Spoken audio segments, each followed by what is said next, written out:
Hello friends, வணக்கம்.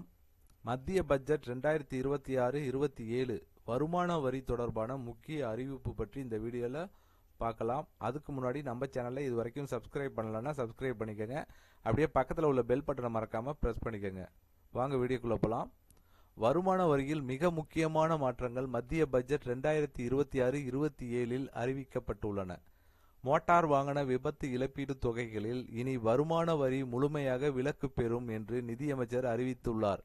இதனால் பாதிக்கப்பட்டோர் நேரடியாக முழு தொகையும் கையில் பெற முடியும்.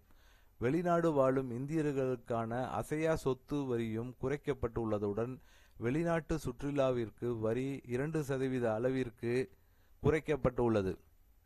வருமான வரி தாக்கல் செய்வதில் பொய்க் கணக்குகளை காட்டினால் இனிமேல் 100% அபராதம் விதிக்கப்படும். இதனால் சொத்துக்கள் மறைத்தல் மற்றும் வரி விலக்கு மோசடிகளை தடுக்கும் நடவடிக்கை வலுவடைகிறது.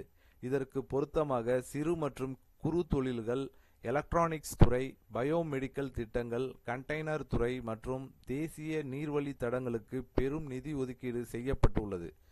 புதிய வருமான வரி சட்டம் ஏப்ரல் 1, 2026 முதல் அமல்படுத்தப்படும் என தெரிவிக்கப்பட்டிருக்கு. இது அரசு வருவாயை நிலைநிறுத்துவதற்கும் மற்றும் வளர்ச்சி துறைகளுக்கு ஊக்கமளிக்கவும் ஒரு முக்கிய அறிவிப்பாக கருதப்படுகிறது. ஸோ இந்த திட்டம் கண்டிப்பாக மத்திய பட்ஜெட்டில் வருமான வரி தொடர்பான முக்கிய அறிவிப்பு முக்கியமான ஒரு அறிவிப்பு. இது ஸோ கண்டிப்பாக இது ஒரு பயனுள்ள தகவலாக இருக்கும்னு நினைக்கிறேன். இது உங்களுக்கு பிடிச்சிருந்துச்சுன்னா லைக் பண்ணுங்கள், அப்படியே ஒரு ஷேர் பண்ணிடுங்க. மீண்டும் வேறு ஒரு வீடியோவில் சந்திப்போம்.